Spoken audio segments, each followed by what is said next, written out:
நாங்க எல்லாரும் சேர்ந்து அடிக்க போய் தான் 126 தொகுதியில தோத்தாரு, இல்லன்னா 150 தொகுதி ஜெயிச்சிருப்பாரு. இப்பவும் திமிரோட சொல்றோம், தாவேக்காங்கிற கட்சியை எதிர்த்ததுனால தான் அது இப்படி அந்த தொகுதி, இல்லன்னா பெரும்பான்மை பெற்று திமிரோட ஆட்சி அமைச்சிருக்கோம். எலெக்ஷன் மட்டும் இந்த வாய் என்ன பேசிச்சுன்னா, அந்த சாட்டைமனோட வாய் என்ன பேசிச்சுன்னா, 234 தொகுதியிலையும் தோக்க போறாங்க, 234 தொகுதியும் டெபாசிட் வாங்க மாட்டாங்க, 234 தொகுதியிலையும் எப்படி என்னென்னமோ கண்ட கருமாதெல்லாம் தான் உட்காந்து சொல்லிட்டு இருந்தாரு. அது போக இன்னொன்று என்ன சொன்னாங்கன்னா, தோக்க போகிறாங்க இவனுக்கு உட்காந்துட்டு அமைச்சர் பட்டியலாம் ரெடி பண்ணி போட்டுட்ருக்கான்னு நக்கல் பண்ணவன் தானே. இப்போ இந்த நாய் என்ன சொல்லிட்டு இருக்குன்னா, இந்த பார்த்தீங்களா நாங்கள் வந்து இந்த அளவுக்கு அடிக்க போய் தான் இப்போ இருக்கிற இதுவும் இல்லாமல் போயிடுச்சு, இந்த பாதிக்கு பாதி ஈக்குவலாக இருக்குது, இல்லைன்னா வந்து 150 அடித்து பெரும்பான்மை அமைச்சிட்டாங்க, அப்போ நாங்கள் அடிக்க போய் தான் அது குறைஞ்சிருக்கு அப்படின்னு சொல்லிட்டு உட்காந்து உருட்டிகிட்டு இருக்கிறியா. ஏன்டா வாயா வேற எதுமாடா எனக்கு தெரிலடா, எப்படா உனக்கெல்லாம் வெக்கம் அதெல்லாம் இருந்துச்சுன்னா நீ இப்படி உட்காந்து பேசிகிட்டு இருப்பியா? சரி ஓகே. ஆனா மக்கள் என்ன சொல்றாங்கன்னா, நாம் தமிழர் வந்து இன்னைக்கு இப்பேற்பட்ட ஒரு நாசமா போயிடுச்சுன்னா அதுக்கு வந்து சாட்டை தான் காரணம். அவர் மட்டும் மக்கள்னா எத்தனை பேர் சொல்றாங்க? எத்தனை பேர் சொல்றாங்க மக்கள்? நான் சமூக வலைதளங்கள்ல உங்க கருத்து சொல்லுங்க, உங்க கேள்வியை வைங்க. நீங்க மக்கள் சொல்லிட்டு ஏதோ 8 கோடி மக்களும் கூடின்னு சொன்ன மாதிரி கருத்து சொல்லாதீங்க. சமூக வலைதளங்கள்ல நம்ம பெரும்பான்மையா பார்க்கும் போது அவங்க என்ன சொல்றாங்கன்னா, சாட்டை துரைமுருகன் மட்டும் அவர் மட்டும் பேசாம இருந்திருந்தாருன்னா இந்த பிரச்சனையே வந்திருக்காது. டே கரிகஞ்சி, உன்ட்ட ஒன்று கேட்குறேன். கொஸ்டின் யார்கிட்ட கேட்டார்? சாட்டை மாவட்டம் தானே கேட்டார். சாட்டை மாமா அவர்கிட்ட தானே அவர் கொஸ்டின் கேட்டுருந்துச்சு. நீ ஏன்டா முன்னாடி பிடிங்கிட்டு நான் வர அந்தளவுக்கு உனக்கு என்ன பொத்துக்கிட்டு வருது? இந்த கரிகஞ்சி இந்த டிபேட் கூட்டதே தப்பு. எனக்கு தெரிஞ்சு சாட்டை வேணால் இந்த டிபேட் கூட்டு ஒரு அடி அடித்து விட்டுருக்கலாம். எப்படியும் அவரே கண்டென்ட் கொடுத்துருவாரு. அந்த இப்போ ஒரு கண்டென்ட் வருது பார்த்தீங்கன்னா, அந்த மாதிரி இந்த கரிகஞ்சிலாம் கூட்டு வந்துக்கிட்டு கரிகஞ்சிக்கு கோபம் பொத்துக்கிட்டு வருது.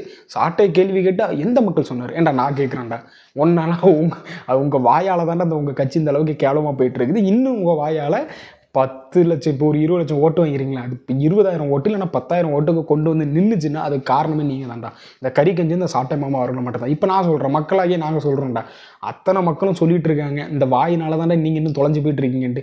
அப்பவும் புரியாமல் இந்த பிடுங்கிட்டு வர வைவிய உடனே ஆவிட்ட கொஸ்டின் கேட்டால் இவிய பிடிங்கிட்டு வந்துடுவ யார் சொன்னா அப்படின்ட்டு மக்கள் சொல்கிறாங்கடா.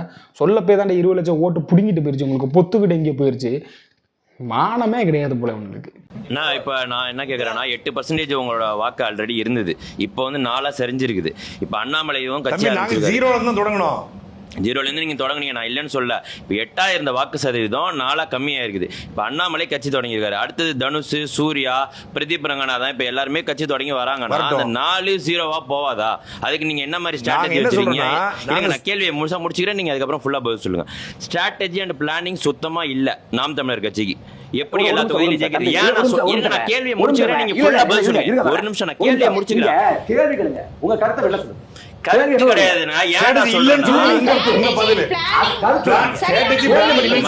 கரிகஞ்சிக்கு ஏன் இவ்வளவு கோபம் வருதுன்னு தெரியல. சாட்டை கிட்ட கொஸ்டின் கேட்டா கரிகஞ்சி பாஞ்சிட்டு வருது. நான் தான் பதில் சொன்னேன். சாட்டை என்ன கொஞ்சம் உஷாரா இருந்துக்கு, அந்த கரிகஞ்சி கிட்ட உன் இடத்துக்கு அந்த கரிகஞ்சி போட்டுட்டு இருக்குது, உஷாரா இருந்துக்க. எப்பனாலும் உன் இடத்துக்கு அந்த கரிகஞ்சி வந்துடலாம், ஒன்னு தெருவில் விட்டுருவாங்க பார்த்துக்க. வேற கடைசி வரைக்கும் இந்த வாயை வச்சு பொழப்பு ஓட்டுறது இல்லாம போயிட போகுது. அதுக்கப்புறம் ரோட்ல இந்த காதல் படத்துல வர்றேன் கேங்கியான்னு அடிச்சுட்டு போக வேண்டியதான். அதாவது இவர் நியாயமான ஒரு கொஸ்டின் கேட்குறாரு, உங்ககிட்ட ஸ்ட்ராட்டஜி பிளான் கிடையாது அப்படின்னு சொல்லிட்டு கேட்குறாரு. 8 நாளாச்சு அப்படின்னு சொல்ல முடியாது, 0 ஆயிடுச்சு, நாங்கள் 0ல தான் ஸ்டார்ட் பண்ணோம். அப்போ 0க்கு போயிடுறியாடா? 15 வருஷம் கட்சி நடத்துறதுக்கு நீ 0 போகிற தான் கட்சி நடத்திட்டு இருக்கிறியா?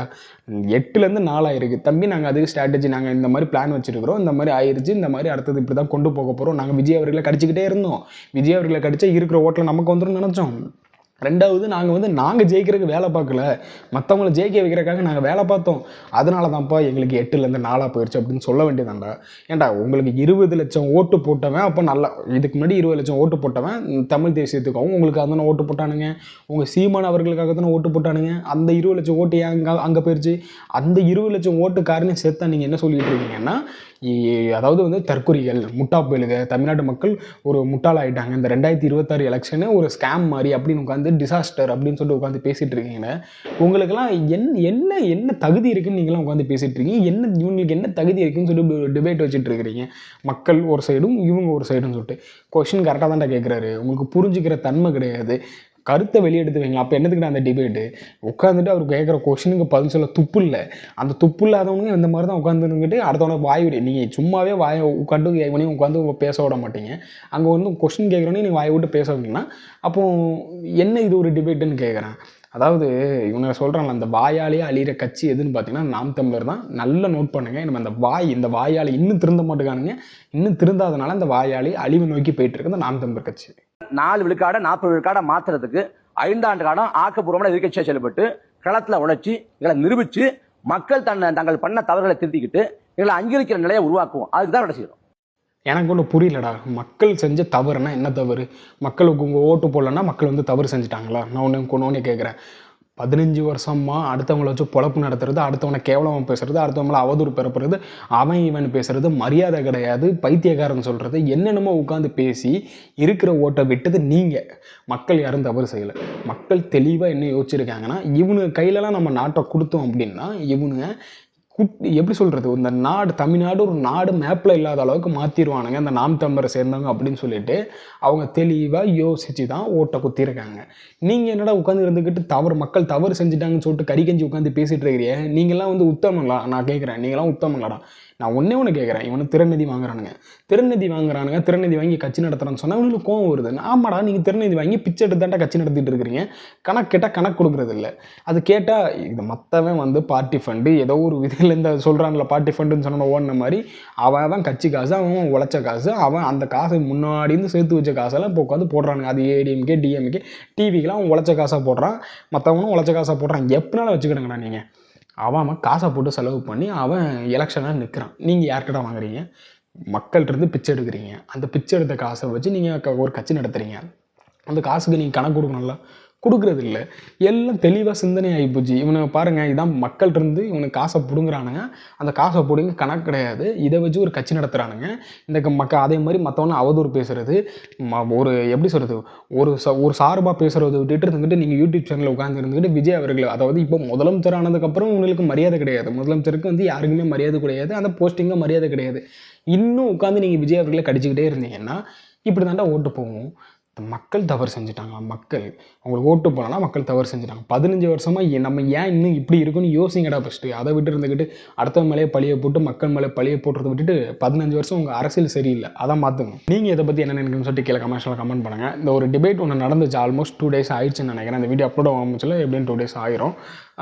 இது என்னென்னா, நான் ஒன்று கேட்குறேன்.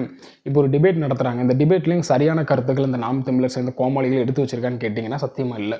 இந்த கோமாளிகள்லாம் என்ன பண்ணிகிட்டு இருக்கு அப்படின்னா, இன்னும் அதுக்கு திருத்தாமல் இன்னும் அதுக்கு வாயாலேயே அடிபட்டு போகிறதுக்கு வந்து முக்கிய காரணமாக இந்த சாட்டை வாயில் சனி என்று பூந்துட்டு நினைக்கிறேன். அது ஏற்கனவே ஒரு சனியின் சகடை தான். கறிகஞ்சி வாயிலையும் அதே தான் இருக்குது. இவனை வாயிலெல்லாம் வந்து சனி உள்ளே உட்காந்துட்டு இருக்குன்னு நினைக்கிறேன். நீ என்ன பேசினாலும் தப்பாக தான் போகணும். இல்லைன்னா இவனை மைண்ட் செட்டே அப்படி தான் போல. இவனை மைண்ட் செட்டே எப்படி இருக்குன்னா, நம்ம தான் வந்து எப்படியோ ஒரு இதில் இருக்கிறோம், நீலாம் வந்து எங்களுக்கு கீழே தாண்டா அந்த மாதிரி உட்காந்துட்டு ஒரு இதில் தான் உட்காந்து இவனை பேசுவானோ போல. நாங்களாம் எவ்வளோ பெரிய ஆட்கள் தெரியுமா, நாங்களாம் எவ்வளோ பெரிய புளித்து தெரியுமா அப்படின்னு சொல்லிட்டு உட்காந்துட்டு இவனை மட்டும் தான் பேசுவானோ போல. ஏன்டா நான் ஒன்று சொல்கிறேன், நீங்கள் இப்போ ஒரு 2-3 வருஷமாக நீங்கள் ஒரு அரசியல் எடுத்து வச்சிங்களா? அந்த அரசியல் எதை சார்ந்துருந்துச்சு சொல்லுங்கள்? தமிழ் தேசியமா? உங்களோட அந்த கொள்கை அந்த ஒரு இதில் சுத்தம் அந்த இதில் இருந்தீங்களா? ஒன்றுமே இல்லை. நீங்கள் என்ன பண்ண முழுக்க நான் அந்த நாம் தமிழர் கட்சி எப்படி இருந்துச்சு அப்படின்னா, விஜய் அவர்கள் மேலே ஒரு டார்கெட், ஒரு வன்மம். இந்த வன்மத்திலேயே முழுக்க இந்த அரசியல், அதாவது இந்த எலெக்ஷன் ரிசல்ட்டுக்கு முன்னாடியும் சரி, ரிசல்ட்டுக்கு அப்புறம் சரி, கேம்பெயின் பண்ணும்போதும் சரி, அதுக்கு முன்னாடி அவர் மாநாடு போட்டதுலேருந்து நீங்கள் வந்து விஜய் அவர்களே கடிச்சிங்க. எதனால்? கூட்டணிக்கு வரலன்னு சொல்லிட்டு கடிச்சிங்களா? இல்லைனா வேறு யாராவது தூண்டுதலில் கிடச்சிங்களா? இன்னும் வரைக்கும் நீங்கள் கடிச்சிக்கிட்டே இருக்கீங்க. ஆட்சியில் இல்லாத போதும் கடிச்சிட்டு தான் இருந்தீங்க, ஆட்சியில் இருக்கும்போதும் கடிச்சிட்டு தான் இருந்தீங்க. ஆட்சியில் இருந்தவங்கள நீங்கள் ஒரு கொஷின் அப்போ கூட கேட்காமே இருந்துக்கிட்டு இன்னும் முட்டு கொடுத்துக்கிட்டு நீங்கள் வந்து நம்ம எதில் தவறு செஞ்சுருக்கோம், 8லேருந்து என் 4 ஆச்சு, இத்தனை ஓட்டு ஏன் வெளியே போச்சு, அப்போ எதனால் போச்சு, நம்ம வாயால் தான் போச்சு, அப்போ அந்த வாயை திருத்திக்கணும். இங்கே எதுக்கு குரல் கொடுக்குமோ அதுக்கு குரல் கொடுக்கணும், சரியாக பேசணும் அப்படின்னு சொல்லிட்டு இன்னும் பேசாமல் ஒத்த மனசன் விஜய் அவர்கள் மேலே இவ்வளோ வன்மத்தை நீங்கள் கொட்டிகிட்டு இருக்கீங்க. 2.5 வருஷத்தில் ஒருத்தன் ஆட்சியை பிடிச்சிட்டான்னு சொன்னோன்னா உங்களுக்கு அவ்வளோக்குள்ள உங்களுக்கு பொத்துக்கிட்டு வருதுன்னா எவனுமே நீங்கள் மக்களுக்காக யோசிக்கலடா. இப்படி பேசுகிறவன் அத்தனை பேருமே மக்களுக்காக யோசிக்கல. காண்டு முழுக்க நான் சொல்கிறேன்னா, இவனுங்களுக்கு வந்து ஒரு வன்மம், விஜய் அவர்கள் மேலே அவ்வளோ வன்மத்தை வச்சுக்கிட்டு காண்டில் இருந்துக்கிட்டு இன்னும் அவர் மேலே வந்து நீங்கள் வந்து ஒரு வன்மத்தை கொட்டிகிட்டு இருக்கீங்க அப்படின்னா மக்கள் தெளிவாக இருக்கிறாங்க. இருக்கிற ஓட்டம் பிச்சுக்கிட்டு போகும்போது இந்த நாம் தமிழர் நான் கட்சி சொன்ன மாதிரி இன்னும் 20 லட்சம் ஓட்டு 20,000 10,000 மாதிரி ஜீரோவில் வந்து நிற்பானுங்க. இன்னும் ஒரு 15 வருஷம் கழிச்சு தான் திரும்ப ஒரு 5 லட்சம் ஓட்டில் வந்து நிற்பானுங்க. வேடிக்கை மட்டும் பாருங்கள். இவனை வாயாலேயே எப்படி நம்மளே இருந்தாலே மண்ணள்ளி நம்ம போட்டுப்பாங்களா, மண்ணள்ளி நீயே போட்டுக்கன்னு சொல்லுவாங்க பார்த்தீங்களா, அந்த மாதிரி மண்ணள்ளி இவனை போட்டு கட்சி சொல்லி முடிச்சிருவானுங்க.